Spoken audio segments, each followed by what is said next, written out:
एक 19 साल की मासूम शिक्षिका जो रोज बच्चों को पढ़ाने जाती थी, एक दिन अचानक रहस्यमयी तरीके से गायब हो जाती है और फिर उसकी लाश खेतों में मिलती है। सवाल उठते हैं, क्या ये आत्महत्या थी या साजिशन हत्या? 1.5 महीने बीत चुके हैं, सीबीआई जांच कर रही है, लेकिन रहस्य और गहराता जा रहा है। भिवानी की बेटी मनीषा की मौत का ये मामला अब सिर्फ एक जांच नहीं, बल्कि पूरे प्रदेश के बीच एक रहस्यमयी सवाल बन चुका है। नमस्कार, आप देख रहे हैं सत्य भारत टाइम और मैं हूं आपके साथ विरूपाक्ष कौंडिल्य। आज हम बात करने जा रहे हैं हरियाणा के भिवानी जिले के उस बहुचर्चित मामले की, जिसने लगभग पिछले 1.5 महीने से पूरे प्रदेश में हलचल मचा रखी।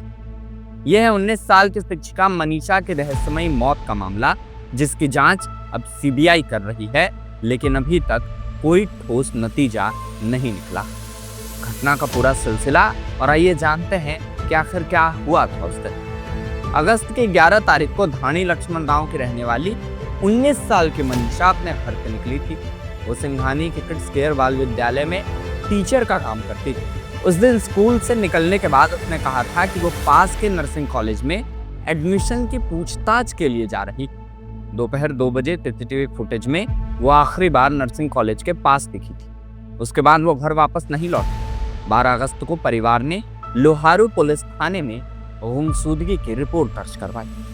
फिर 13 अगस्त की सुबह सिंघानी गांव के पास नहर के किनारे खेत में मनीषा का शव मिला। शव देखने वाले बकरी पालक सत्यपाल ने बताया कि पहले उन्होंने सोचा कि कुत्ते किसी मरी हुई बकरी को खा रहे हैं, लेकिन पास जाने पर पता चला कि वो कोई बकरी नहीं बल्कि किसी लड़की का शव। शुरुआत में पुलिस ने हत्या का केस दर्ज किया था, लेकिन बाद में पुलिस का कहना था कि ये एक आत्महत्या का मामला है। पुलिस के मुताबिक मनीषा ने कीटनाशक खरीदा था दुकानदार देवेंद्र। उसके शरीर में जहर के निशान मिले। घटनास्थल के पास से सुसाइड नोट भी मिला था, लेकिन मनीषा के पिता संजय कुमार ने इन सभी बातों को पूरी तरह से नकार दिया। उनका कहना था कि उनकी बेटी के गले पर चोट के निशान। 3 पोस्टमार्टम रिपोर्ट्स में भी विरोधाभास। पुलिस ने शुरुआत में लापरवाही बरती। जनता का गुस्सा और राजनीतिक दबाव भी इस चलते काफी ज्यादा देखने को मिला। इस मामले को लेकर काफी विरोध प्रदर्शन हुए। गांव वाले ने दिल्ली पिलानी रोड को जाम कर दिया था। परिवार ने कहा था कि जब तक सीबीआई जांच नहीं होगी, तब तक वो अंतिम संस्कार नहीं करेंगे। विपक्षी पार्टियां, कांग्रेस और खाप पंचायतों का दबाव में आकर हरियाणा के मुख्यमंत्री नायब सिंह सैनी ने 20 अगस्त को घोषणा की कि ये मामला सीबीआई को सौंपा जाएगा। इसके बाद दिल्ली एम्स में तीसरा पोस्टमार्टम भी करवाया।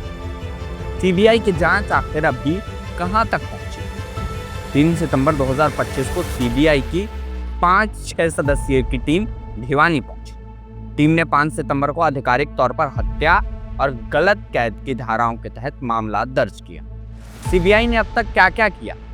25 सितंबर तक लगातार जांच की। प्ले स्कूल संचालकों और स्टाफ से सबसे ज्यादा पूछताछ। नर्सिंग कॉलेज के संचालक से भी एक बार पूछताछ की।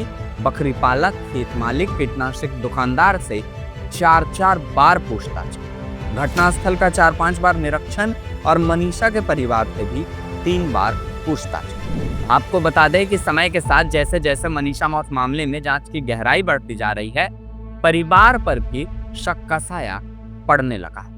सीबीआई ने इस केस में मनीषा के पिता संजय कुमार और परिवार के अन्य सदस्यों से 3 बार एक जैसे सवाल पूछे, खासकर मनीषा के लापता होने से लेकर शव मिलने तक की घटनाओं के बारे में, ताकि कहीं कोई विरोधाभास या छुपा तथ्य न रह जाए। परिवार के बयानों और व्यवहारों के जांच एजेंसी ने गहराई से परखी, जिससे अब ये सवाल उठने लगे हैं कि कहीं परिवार की मानसिक या शारीरिक प्रताड़ना ही मनीषा की मौत का कारण तो नहीं बनी, या फिर कुछ बातें परिवार जानबूझकर छिपा रहा है। सीबीआई की छानबीन में यह भी पता लगाया जा रहा है कि परिवार के आसपास के माहौल का क्या रोल था मनीषा की मौत में, क्योंकि समय के साथ जांच के कई पहलू फैमिली के पक्ष पर भी संशय बढ़ाने लगे।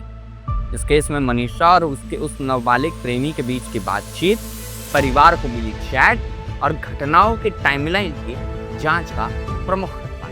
इसके बाद सीबीआई हर आयाम से केस को जांचते हुए यह सुनिश्चित करना चाहती है कि कहीं कोई पक्ष छूटे नहीं और सभी तथ्य जनता के सामने। भिवानी की बेटी मनीषा, जिसकी मौत अब एक मिस्ट्री बन चुकी है, उस पर सबकी नजरें। जांच जारी है, लेकिन जैसे जैसे वक्त बीत रहा है, शक की सुई सिर्फ बाहर वालों पर ही नहीं बल्कि घर के लोगों पर भी घूमने लगी। अब सभी की नजरें सीबीआई की अंतिम रिपोर्ट पर टिकी। एजेंसी को एम्स से कुछ और रिपोर्ट्स का इंतजार है, जिसके बाद ही कोई निर्णायक कदम उठाया जा सकता है। ये मामला हत्या और आत्महत्या के बीच अभी भी उलझा है। एक तरफ पुलिस के सबूत आत्महत्या की तरफ इशारा करते हैं, वहीं दूसरी तरफ परिवार का दावा है कि ये साफ हत्या का केस है। इस केस पर बाकी अपडेट के लिए आप बने रहें हमारे साथ और देखते रहें सत्य भारत।